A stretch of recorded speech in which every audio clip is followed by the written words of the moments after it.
The conversation surrounding Shadur Sanders has ignited into a storm that refuses to calm down, and this time the Cleveland Browns are at the center of the controversy. In what was supposed to be a routine press conference, head coach Kevin Stefanski made a statement that has since grown into one of the most talked about narratives in the league. Without hesitation, Stefanski declared that Joe Flacco would remain the backup quarterback, leaving Shadur Sanders not only out of the QB2 spot, but firmly buried in the depth chart. The response was immediate. Analysts, former players, and fans across the country erupted in disbelief, questioning why Stefanski would put his trust in an aging veteran with diminishing skills rather than a young, talented quarterback brimming with potential. What seemed like a simple decision about depth chart placement quickly revealed itself to be something much deeper.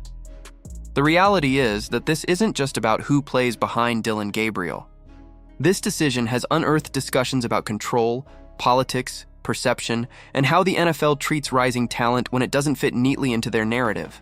For many, the Browns' refusal to elevate Shadur Sanders into the backup role feels less like football strategy and more like a calculated attempt to contain the hype surrounding him. It feels like a move to suppress his rise before it has even truly begun. And once Cam Newton and Stephen A. Smith entered the conversation, the fire only spread further, turning this situation into one of the most explosive debates of the season. Cam Newton, who has lived the grind of the NFL quarterback position, didn't hold back. He called out Stefanski's decision as unfair and unnecessary, a move that made no sense considering Flacco's current state. Newton knows what it means to battle against criticism and fight for respect as a quarterback. And in Sanders, he sees someone who is being unfairly sidelined, despite showing flashes of talent and undeniable potential. According to Newton, Joe Flacco isn't the quarterback he once was. Father Time has caught up, and at this stage in his career, Flacco himself likely understands that he is simply a placeholder, a stopgap on the roster. So why, Newton asked, would the Browns not at least allow Sanders to step into the QB2 role? Why would they keep him hidden when the demand for him is so clear? Newton's frustration was palpable, and he wasn't alone. Then came Stephen A. Smith, and as always, he pushed the conversation to a much deeper level. To Stephen A., this wasn't just about football, it was about narrative control. He pointed out that Shadur Sanders fell to the 144th pick in the draft not because of a lack of skill, but because of the perception attached to his last name. The fact that he is Deion Sanders' son has followed him like a shadow, coloring how the league evaluates him and how organizations perceive his potential.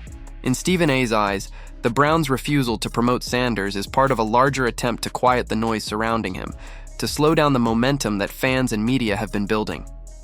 He argued that this isn't insignificant at all. It absolutely matters. Where Shadur sits on the depth chart sends a message, and in this case, the message is that the Browns want to control how and when he gets his shot. But here's the problem. That control is slipping. Fans are no longer quiet. They've been chanting Sanders' name, demanding his opportunity, and pushing back against what they see as an unjust decision. And once fans start to rally behind a player, it becomes harder and harder for an organization to ignore them. Newton, Smith, and countless others have pointed out that Sanders is no ordinary rookie. Despite being a fifth-round pick, he has received a level of support rarely seen in league history for someone drafted that low. The groundswell of attention has made him a household name, and every time he's pushed aside, the noise only gets louder. Even more telling is Sanders himself. Up until now, he has played the role of the patient rookie, learning the playbook, observing from the sidelines, and waiting for his moment. But for the first time, we're seeing signs of frustration breaking through. Shadur admitted he doesn't understand why he hasn't been given the chance to move up. He knows what he can do. He looks around the league at the quarterback play on display and believes wholeheartedly that he can outperform several starters right now. That level of confidence isn't arrogance, it's conviction, built on years of proving doubters wrong. His time on the scout team might be part of the process, but he sees it as a step beneath what he's capable of, and he's no longer willing to stay quiet about it. When a young quarterback openly says he's ready, when he boldly declares that he's better than those ahead of him, it's a sign that something is shifting. The Browns may think they can keep him contained at QB3, but Shadur's voice, and the voices of his fans, are only growing louder. Analysts like Stephen A. insist that the Browns won't be able to hold him down forever. The team's offensive struggles make it impossible to justify keeping Sanders buried. The more ineffective the offense looks, the weaker the excuse becomes. At some point, Stefanski will run out of reasons not to give Sanders the chance he's earned. But here's where the real drama lies. This isn't just a battle between Sanders and the Browns. It's a battle between the organization and the fans. Stefanski's refusal to consider Sanders as the backup is being interpreted as a direct attempt to silence the hype, to keep the narrative under control. Yet fans are no longer willing to sit back quietly. Social media has erupted with support for Sanders, with every highlight clip, every comment, every hint of frustration feeding into a movement that is bigger than a depth chart. It's no longer just about football, it's about principle.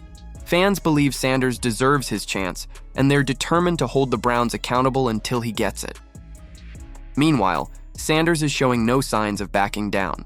He's made it clear that this isn't his end goal, that he's not satisfied being a third-string quarterback. His eyes are locked on something bigger, the starting role. And while some may argue that it's too soon, Sanders himself is adamant that he's ready. His belief in his ability to outplay Flacco, Gabriel, and even some of the league's starters has only intensified the spotlight. Whether the Browns like it or not, the controversy is here to stay. What began as a straightforward statement by Stefanski has now become one of the hottest debates in the NFL. Was it simply a coaching decision, or was it something more? Was it about experience, or was it about silencing a young quarterback before his star rises too quickly? Analysts believe the latter. Fans believe the latter. And increasingly, Sanders himself seems to believe it too.